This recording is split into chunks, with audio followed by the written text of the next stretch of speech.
वो है आपका next tense future indefinite tense. Future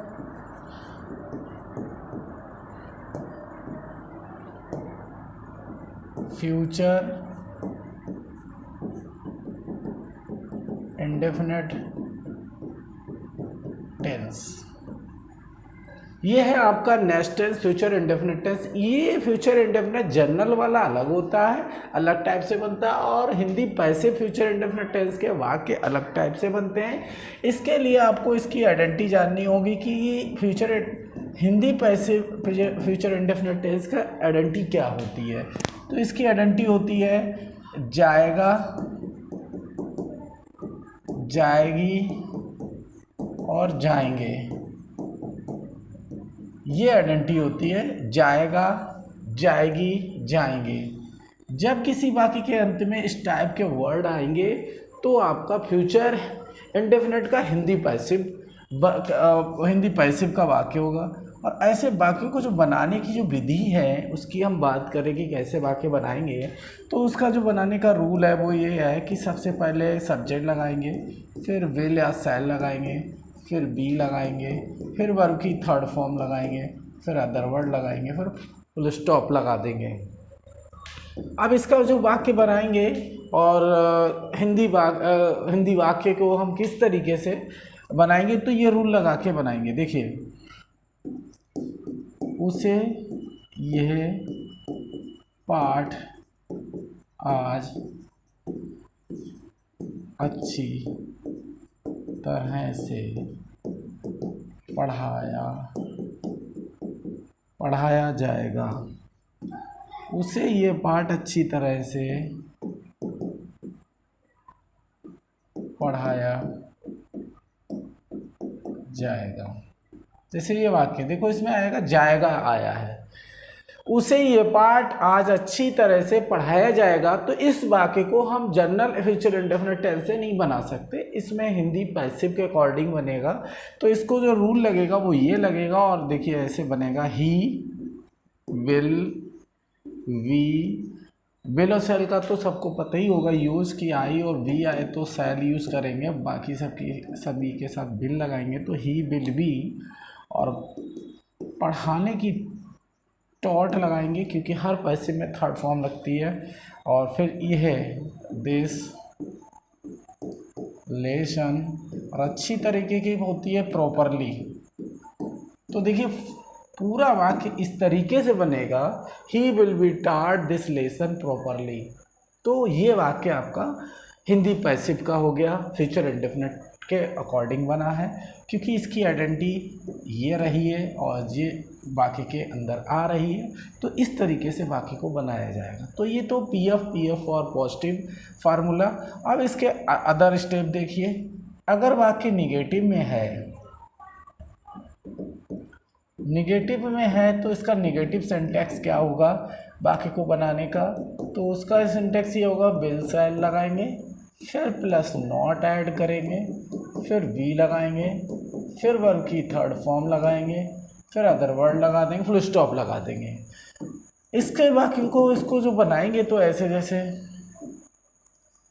आज यह कार नहीं बेची जाएगी। जैसे ये वाक्य है, आज यह कार नहीं बेची जाएगी, तो इसको कैसे बनाएंगे, तो इसमें मेन सब्जेक्ट है आपका दिस कार, तो इसको बनाएंगे this car will not be sold, बेचने की थर्ड फॉर्म सोल्ड, और आज की टुडे, ऐसे बनेगा, this car will not be sold today.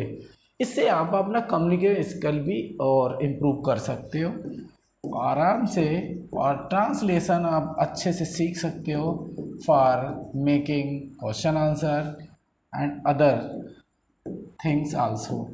Interrogative formula क्या है इसका, इंट्रोगेटिव फार्मूला ये है कि जब क्या लगा ऐड होगा तो हम वाक्य को कैसे बनाएंगे, उसका ये रूल है, subject not V third form other word question mark.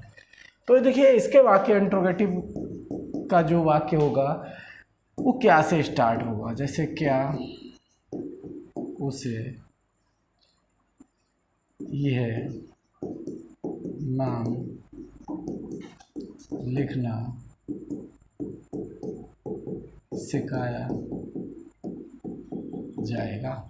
जैसे ये वाक्य है, क्या उसे ये नाम लिखना सिखाया जाएगा, तो वहाँ क्या से स्टार्ट है, तो ये वाक्य इंटेरोगेटिव है और हिंदी पैसिव का फ्यूचर इंडेफिनिट का वाक्य। तो इसको ऐसे बनाएंगे, तो सबसे पहले विल, फिर ही, नहीं नहीं है तो नॉट नहीं लगेगा, फिर बी, विल ही बी, फिर सिखाने की लगाएंगे टॉट। देखिए इसमें दो वर्ब हैं, एक लिखना है और एक सिखाना है। जब किसी वाक्य में दो वर्बें आती हैं तो टू से उन्हें अलग सेपरेट करते हैं, टू लगा देते हैं। तो यहाँ पे हो जाएगा टू राइट, टाट टू राइट, फिर यह नाम की लगाएंगे दिस नेम। तो देखिए हर वर्ड की अंग्रेजी लग गई है और वाक्य आपका पूरा टोटल बन के आ गया है। तो ऐसे वाक्य बने, विल ही वी टाट टू राइट दिस नेम। बहुत ही ईजी तरीके से फार्मूला लगाते जाए और वाक्य को बनाते जाए, कोई दिक्कत नहीं हो सकती है। और इसी तरीके से अब आप एक कॉन्सेप्ट और है इसका, वो समझिएगा, double interrogative negative. Double interrogative negative जब वाक्य बनाएंगे तो सबसे पहले क्वेश्चन वर्ड लगाएंगे, फिर विल शैल, फिर सब्जेक्ट, फिर नॉट, फिर बी, फिर वर्ब की थर्ड फॉर्म, फिर अदर वर्ड, फिर क्वेश्चन मार्क। डबल इंट्रोगेटिव ये होते हैं कि जब वाक्य बीच में कोई क्वेश्चन वर्ड आ जाए तो सबसे पहले उसकी अंग्रेजी लगाते हैं, जैसे उसे ये समीकरण हल करना क्यों नहीं बताया जाएगा। जैसे ये है वाक्य, उसे यह समीकरण हल करना क्यों नहीं बताया जाएगा। तो इसको कैसे बनाएंगे, तो सबसे पहले हम इसकी लगाएंगे क्योंकि, why will he not V, बताने की टोल्ड, फिर हल करने की, देखो दो वर्ब हैं, एक हल करना है और एक बताना है, तो टू लगा के हमसे रखेंगे, टू सॉल्व यह समीकरण की लगे दिस, समीकरण की इक्वेशन। तो देखिए पूरा वाक्य आपका बन के आ गया है, ऐसे बनेगा, why will he not V told to solve this equation. तो बहुत ईजी तरीके से आप वाक्य बना सकते हैं, समझ सकते हैं, प्रैक्टिस कर सकते हैं। तो जब तक आप प्रैक्टिस करेंगे नहीं तब तक आप कोई भी क्वेश्चन आंसर डेवलप नहीं कर सकते हैं। अधिक से अधिक